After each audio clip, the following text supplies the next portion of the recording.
welcome back to another episode of Yeah. You don't even know. You don't even know. You think you know. But have you ever seen this thing? You ever seen a throttle lever on an electric motor cast entirely of brass? No. You know nothing because I knew nothing. When I saw this, I knew nothing. Nobody knew anything. And now I know something that you don't even know. And you'll know by the end of this video the thing that I know about that you don't know about. Regardless, I found this online, just doing my usual searches, and the lever attached to an electric motor immediately caught my attention in a way that all sensual items do, specifically because it was brass. But also, I didn't fully understand how that was possible in an antique format. You know, we can speed control and direction control motors all day now. Usually a VFD, or just if it's DC, like a simple, I think, potentiometer or something that adjusts the voltage, at least, is related to speed in DC cases. But this is an AC motor. It's 3/4 horsepower from what I believe. The tag is utterly annihilated. And it took me maybe over a month of just constant searching to try to find an exact example of a different one from the same motor, and it just was not possible. I kept contacting everyone that I knew. I went on forums and discussed everything. Nothing at all. So we had to essentially make it, unfortunately. And I'm pretty sure this is what it was. I can vaguely see an outline of this pattern when I finally did discover something, but you'll see near the end how it all came together. But man, this is one uncommon motor, at least digitally, and within the physical universe itself, apparently. Now, all of these sleeve bearings are nice, not super sloppy, which is fantastic, but packed with this string that just holds the oil and releases it slowly over time. I'll have to repack that appropriately. I don't think it's asbestos, which is always nice, but these wires here might be asbestos. Although, if you truly want to know if it's asbestos or not asbestos, you have to get a test, but usually the thicker gauge wires are the asbestos coated ones, the ones with more heat potential, not these thin ones.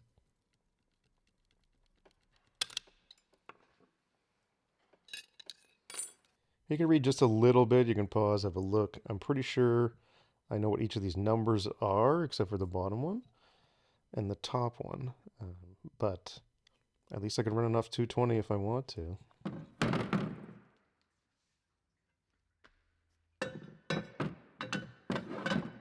Into the smart washer they go, which is like my new glorious tool that is truly exceptional, like actually useful.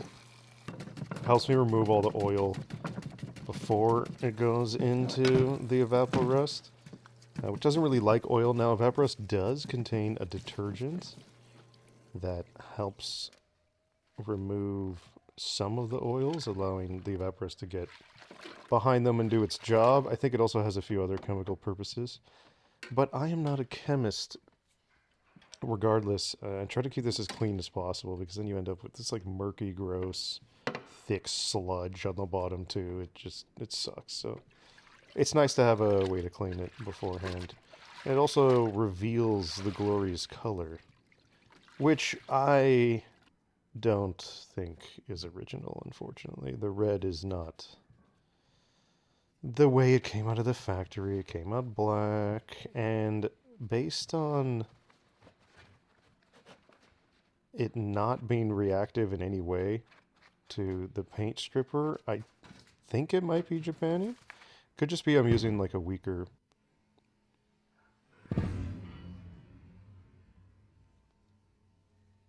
paint stripper, but I don't know. I know nothing. Now, after blasting it with my new insane sandblast of centuries, I'm more convinced it's Japani because it is fighting me to the death. And Japani's very tough like that. He did also reveal some cracks, unfortunately, in the castings, and those will have to be dealt with appropriately. Now, being what is called a repulsion motor, the stator, which is what I'm touching right now, is wired up similarly to the armature being the spinny part in the middle. And this is the first time I'm seeing it be unable to be removed, as in the stator casting is wired directly.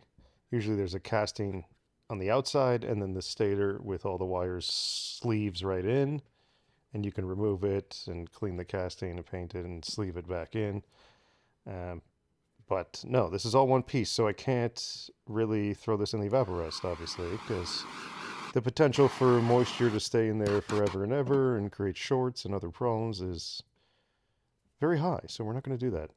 What we're going to do is slowly build up these deteriorating wires with more and more heat shrink tubing until I feel like they're strong enough to exist again. The wire themselves, the metallic parts in the wire, are fine, so I just need to cover them somehow. And I will extend them using some soldering and little connecty boys in order to have the length needed to reach back outside the motor, because as you saw at the start, they don't even go outside of the motor. That's how short they've been cut or damaged over time. I have no idea how it ended up like that. I don't even know the last time this ran.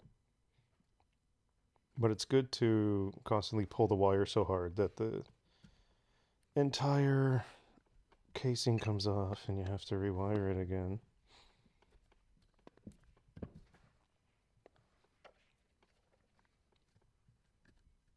Now I oversized these massively, so I'll cut them down as I need to for rewiring and powering purposes. Now you can see one of the cracks here, super hairline cracks, and I just want to braze a microdose, as they call it, of braze.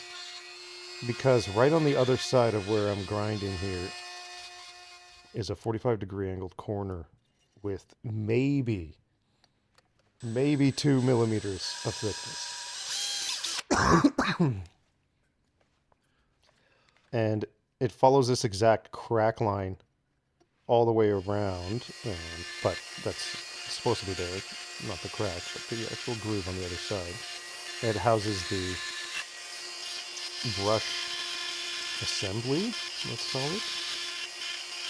So I can't really go very deep, and you can see more of the right angle right underneath the crack that if I just punched right through, I would totally destroy the casting here and make it not usable, which would be great sadness. So I'm just gonna slightly put some of this in there, let it flow.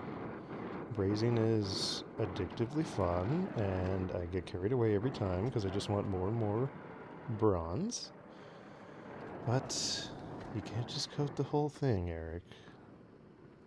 Or can I?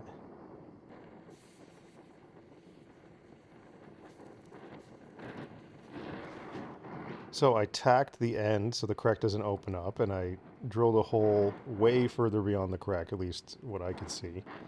And now it shouldn't move as I fill the rest in.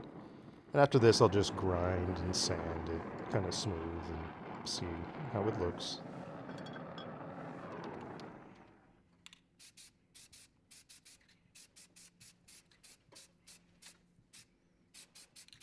This is filler primer. I go with filler primer usually over the self-etching primer if they're not any aluminum parts, obviously. Self-etching is perfect for aluminum parts because aluminum has that gloriously forming oxide layer that prevents adhesion. And self-etching primer, I believe, just has some sort of acid within the concoction that eats through that oxide layer when you apply it, and that's all it really does. Now I need to remove the rust on this, and obviously I can't duct this into the evaporust. So it's just a matter of physically remove it with a little bit of sanding. And I don't want to reduce the diameter here in any significant way so that the bearings are now all sloppy and poopy. So it's just barely removing anything. This is 400 grit I'm using.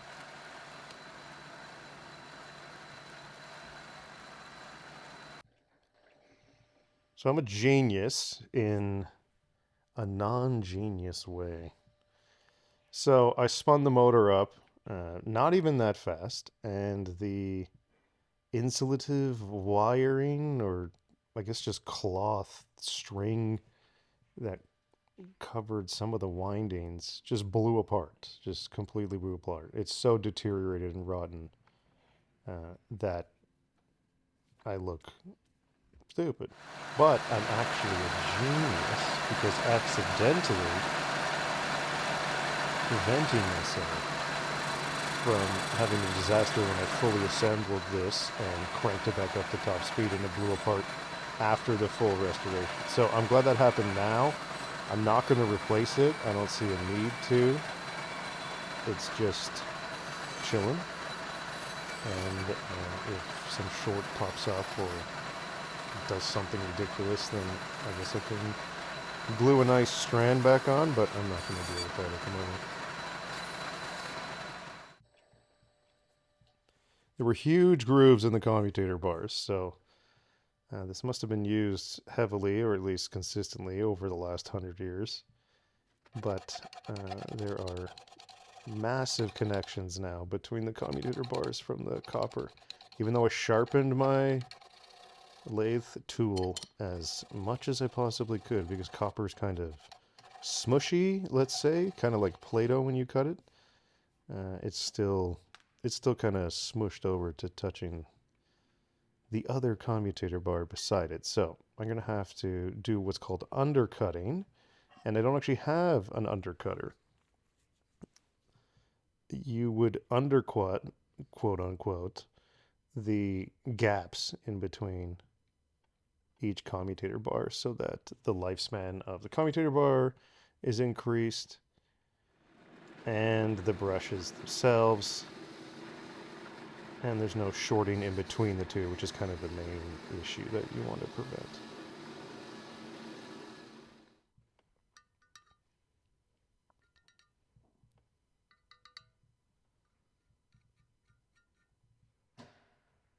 There were lights this whole time? I'm just putting a little dab of grease. I don't really know if it had grease originally, but that's just kind of to make it stick while I assemble it. And then it can be oiled as it wants to be oiled. Now I have to tighten these little 4 screws just tight enough, but not too tight. Too tight, and this lever will never move, and the brushes will never move, and too loose, and it's going to change speed regardless of your input, so that's not good. Also, the brush holders have set screws, and I kind of tried and messed around to get the brush holders out, and it's such a delicate casting. It started stressing me out that it wasn't even worth the risk. You know, I would take them out and then basically see that there's no rust because they're so tightly in there, and then put them back in and then snap the casting in half. Seemed like a poor decision, which I do love making, but not this case. The gloriously cleaned commutator bar and armature enter the stator.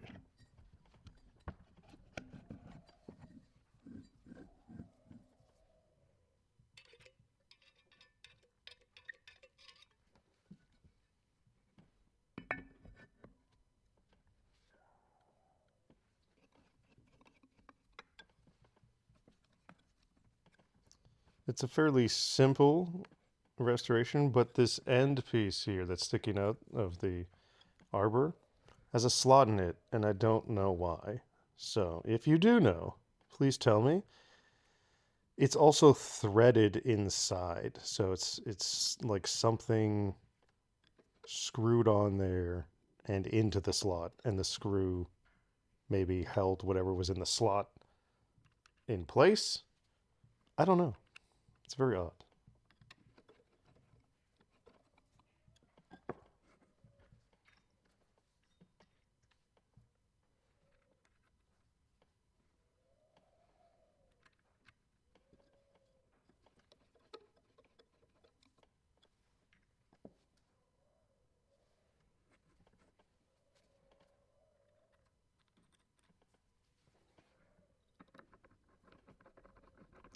Now this handle might have been bent. I don't know. It is bent in a direction, but I don't know if that was on purpose or accidentally. Kind of makes sense that it would be on purpose and kind of like away from the spinning parts. But I guess we'll never know. I had to do a bunch of trial and error to get the wiring right, because this runs on 120 or 240, and I was just essentially trying all variations until the motor turned on when I plugged it in. So I figured that out. That took about an hour or two of fiddling and potential electrocution, but you're welcome. Around each arbor on the ends of the motor are screw holes that I'm assuming held some sort of attachment or plate, maybe. I don't really know. But if I didn't clog up those holes, they just leak oil out of them. So little tiny screws they get. I also use this electrical conduit box as a switch, and it kind of looks like way cooler than I thought it would, so that's kind of nice. There's the sensual tag. Can you handle it? Josh Fick, once again. I thank him gloriously for recreating that digitally, and then I just had it lasered out. Okay, so how does this work? Well, to make it as simple as possible, let's use this analogy of this wire representing some water hitting a fan blade. If the force of the water is directly on the edge of the fan blade, right near the center of the arbor, the fan isn't going to spin in one way or the other. But as soon as I move that stream of water to apply pressure on the fan blade itself, the speed will increase more and more and more until I max out over here at the maximum possible speed as the force is applied to the outermost section of the fan, allowing it to spin as fast as possible. And that's essentially what's happening here, but with electricity. The torque is increasing as I move the lever to their max positions in either direction, using a change in the magnetic field in relation to the magnetic field within the actual motor itself. And by that I mean the armature and the stator, to get more specifically detailed. I don't know the insanely complicated answer of how it works, but if you do, please let me know. Listen and accept it into your life.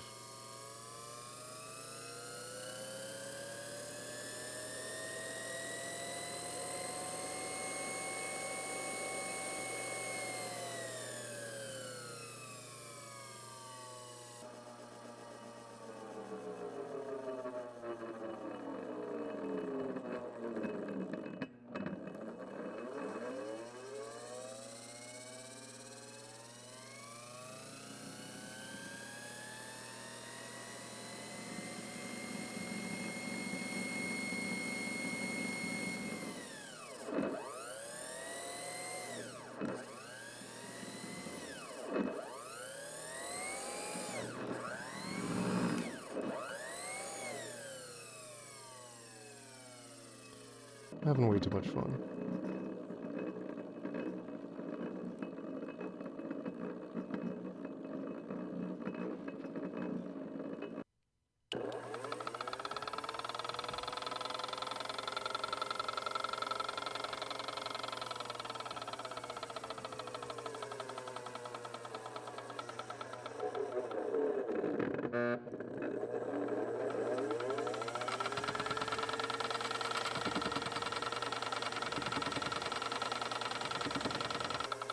too good. It's too good. One of my favorites, honestly, that I've done.